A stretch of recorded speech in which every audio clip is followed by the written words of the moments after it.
الله الذي لا إله إلا هو الرحمن الرحيم۔ السلام علیکم ورحمۃ اللہ وبرکاتہ۔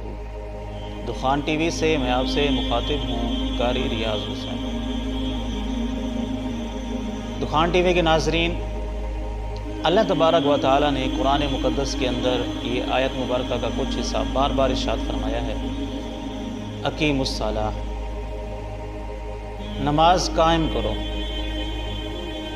تو دوستو، آج لمحہ فکریہ ہے اس امت کے لیے کہ یہ آیت مبارکہ اللہ نے بار بار دہرائی ہے قرآن مقدس کے اندر، اور آپ کو پتہ ہے بات وہ بار بار دہرائی جاتی ہے جو سب سے زیادہ اہمیت کی حامل ہو۔ تو پتہ چلتا ہے کہ اللہ کا بار بار اس آیت مبارکہ کو دہرانا کسی مقصد سے خالی نہیں ہے۔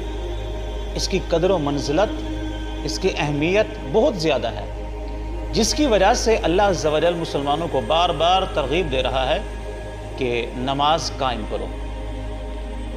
اور آقا دو جہاں صلی اللہ علیہ وسلم نے بھی ارشاد فرمایا کہ نماز مومن کی معراج ہے، الصلاۃ معراج المومنین۔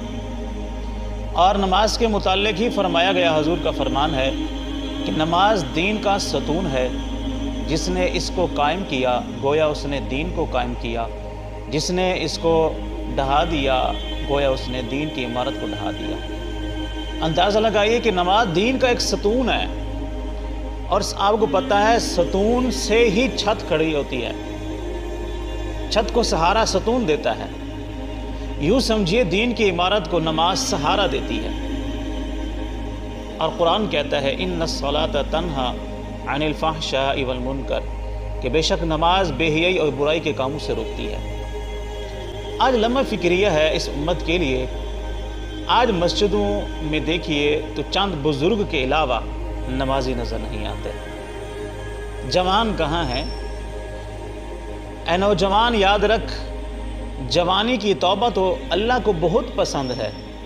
جوانی حیوانی میں گزر جاتی ہے، جب بڑھاپا آتا ہے تو لوگ پھر اس در کی طرف جھکنا شروع ہو جاتے ہیں۔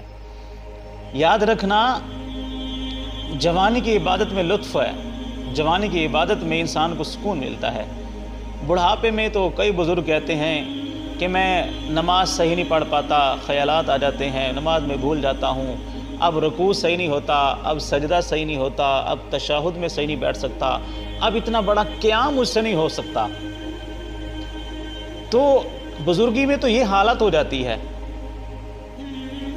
کب تمہاری آنکھیں کھلیں گی؟ کب آنکھوں سے پردہ اٹھاؤ گے، حقیقت کو پہچانو گے؟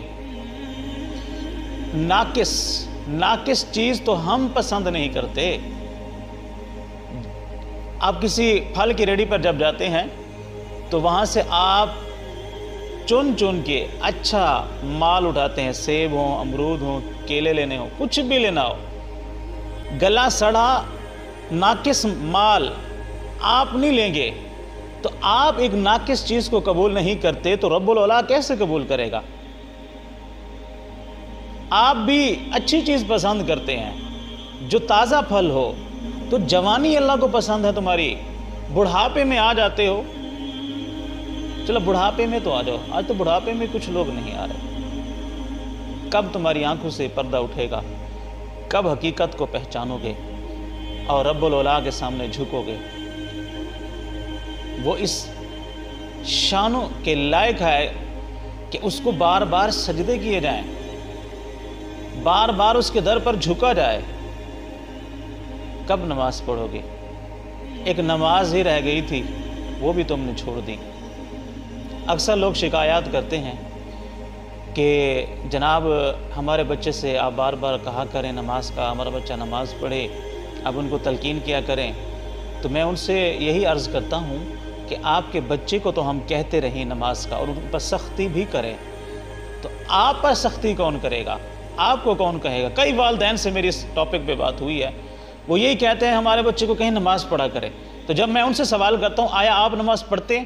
کہتے ہیں جی وہ اصل میں کام شام میں مصروف ہوتے ہیں، اس وجہ سے نماز نہیں پڑھ پاتے۔ اچھا، اب کام کی اہمیت زیادہ ہے اس سے؟ دنیا میں تیرے آنے کا مقصد یہی تھا کہ کام کام کام، بس کام نہیں، تیرا مقصد کچھ اور بھی تھا۔ وَمَا خَلَقْتُ الْجِنَّ وَالْإِنسَ إِلَّا لِيَعْبُدُونَ، تیرے آنے کا مقصد تو یہ تھا کہ تو اللہ کی عبادت کر، اور تو لگا پڑا ہے دن میں کام، شام میں کام، رات میں کام۔ اکثر لوگ پھر شکایات کرتے ہیں رات کو نیند نہیں آتی، کروٹیں بدلتے رہتے ہیں، رات کو سکون کی نیند نہیں آتی۔ کیسے سکون کی نیند آئے؟ کبھی تو نماز پڑھ کر سو، پھر دیکھ تجھے کیسے سکون کی نیند آتی ہے۔ نماز گناہوں کو مٹا دیتی ہے، نماز گناہوں کو مٹا دیتی ہے۔ حدیث مبارکہ میں آتا ہے، آقا کریم صلی اللہ علیہ وآلہ وسلم کے پاس ایک صحابی ہے اور عرض کی، یا رسول اللہ صلی اللہ علیہ وسلم، میں نے ایک گناہ کیا ہے، شریعت کے مطابق جو اس کی سزا بنتی ہو وہ مجھے آپ دے دیں۔ تو نبی پاک صلی اللہ علیہ وسلم نے اس کو بٹھا دیا۔ تھوڑی دیر کے بعد پھر کھڑا ہو جاتا ہے، یا رسول اللہ میں نے گناہ کیا ہے، شریعت کے مطابق جو اس کی سزا بنتی ہو وہ مجھے دے دو۔ نبی پاک صلی اللہ علیہ وسلم خاموش رہے۔ اتنے میں نماز کا وقت ہو گیا۔ جب نماز کا وقت ہو گیا، سب نے وضو کیا، نماز ادا کی، تو آقا دو جہاں صلی اللہ علیہ وسلم نے جیسے ہی سلام پھیرا، آپ نے کہا کہاں ہے وہ شخص جو بار بار یہ کہہ رہا تھا میں نے گناہ کیا، مجھے شریعت کے مطابق سزا دیجیے؟ تو کھڑا ہو گیا، جی یا رسول اللہ صلی اللہ علیہ وسلم۔ تو حضور نے فرمایا، یہ بتاؤ تو نے وضو کر کے نماز پڑھی میرے پیچھے؟ جی حضور، وضو کر کے میں نے نماز پڑھی ہے۔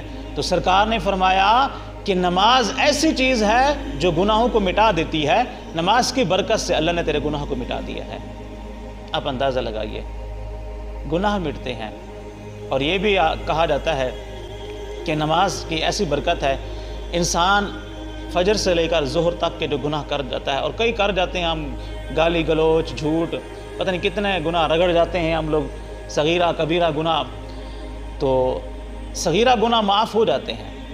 فجر سے لے کر ظہر تک انسان سے جو گناہ سرزد ہو جاتے ہیں، جب وہ ظہر کی نماز پڑھتا ہے تو نماز کی برکت سے اللہ اس کے گناہوں کو معاف فرما دیتا ہے۔ پھر ظہر سے عصر کے درمیان ایسے جو گناہ کر جاتا ہے، عصر کی نماز پڑھتا ہے تو اللہ اس کے گناہوں کو معاف فرما دیتا ہے۔ ایسے عصر سے مغرب کے درمیان مغرب کی نماز ادا کرتا ہے تو اللہ ان گناہوں کو مٹا دیتا ہے۔ ایسے ہی مغرب سے عشاء اللہ ان گناہوں کو مٹا دیتا ہے۔ اور جو بندہ عشاء کی نماز پڑھ کے بستر پر سو جاتا ہے، سنیے حدیث مبارکہ، ایمان والو سنو، عشاء کی نماز پڑھ کے بستر پر سو جاتا ہے تو اللہ تبارک و تعالیٰ اس کو آدھی رات اندازہ لگائے، آدھی رات عبادت کا ثواب عطا فرما دیتا ہے۔ آج جب وہی بندہ صبح اٹھ کے فجر کی نماز بھی پڑھتا ہے تو اللہ عز و جل اس کو ساری رات عبادت کا ثواب عطا فرما دیتا ہے۔ تو اندازہ لگائیے، آپ تو بستر پر سو رہے ہیں، کچھ کام نہیں کر رہے، لیکن آپ کے نامہ اعمال میں مسلسل نیکیوں کا اضافہ ہو رہا ہے۔ یہ کس وجہ سے ہو رہا ہے؟ نماز کی ادائیگی کی وجہ سے ہو رہا ہے۔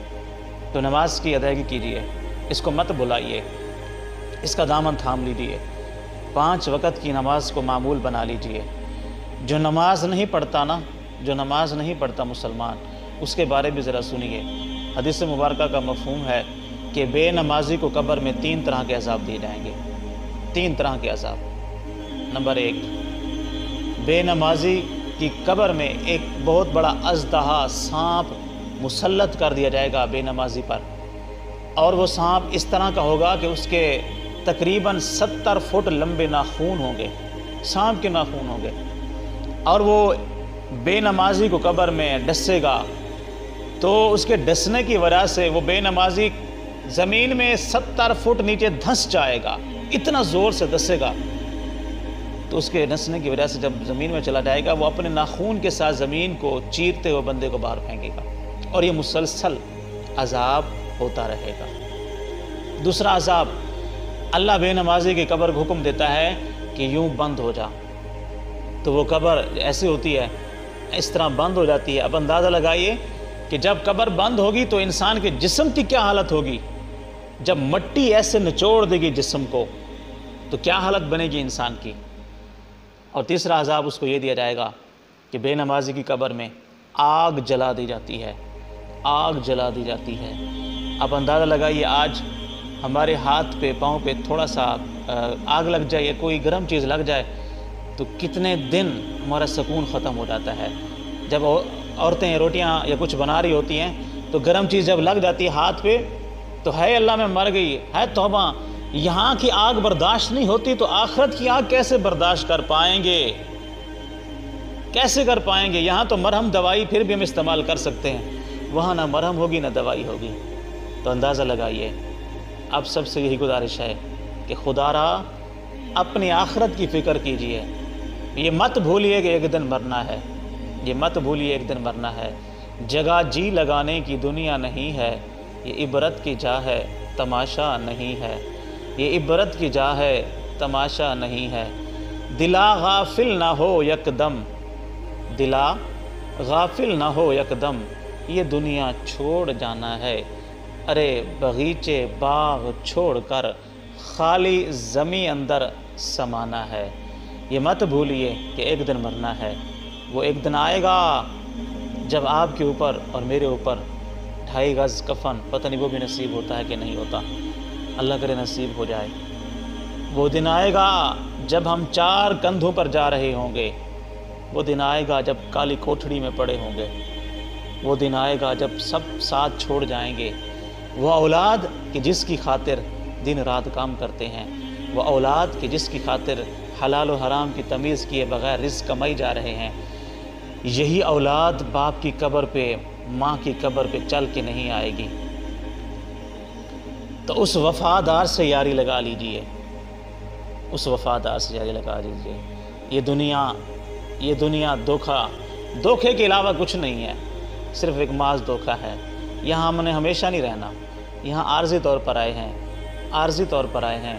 تو خدا را آپ سب سے یہی گزارش ہے کہ 5 وقت کی نماز کو معمول بنا لیجئے، اور بالخصوص اپنے بچوں کو تلقین کیجئے، کیونکہ بچپن کی جو عادتیں انسان میں پڑ جاتی ہیں وہ مرتے دم تک نہیں نکلتی۔ جب بچپن میں آپ ان کے ذہن میں، دماغ میں، روح میں، دل میں یہی بات ڈالیں گے بیٹا اس چیز کو نہیں چھوڑنا، تو میرا ایمان کہتا ہے اور حدیث مبارکہ کا مفہوم بھی ہے کہ نیک اولاد مرنے کے بعد بھی ماں باپ کو فائدہ دیتی ہے۔ تو نیک اولاد کون سی ہوگی؟ جو اللہ کو سجدے کرے گی، جو اللہ کی بارگاہ میں گڑ گڑا کے ماں باپ کی بخشش کی دعا مانگے گی، وہی نیک اولاد ہوگی۔ اگر ایسا نہ کیا تو پھر یہی حال ہوگا آپ کے ساتھ کہ مر گیا مردود، نہ فاتحہ نہ درود، کچھ نہیں رہ جائے گا۔ اللہ پاک تمام مسلمانوں کو نماز باقاعدہ 5 جگانہ جماعت سے اور ہمارے مسلمان بہنوں کو گھر میں پڑھنے کی ہدایت نصیب فرمائے۔ اللہ عز و جل تمام مسلمانوں کو راہ راست پر چلنے کی توفیق عطا فرمائے۔ السلام علیکم ورحمۃ اللہ وبرکاتہ۔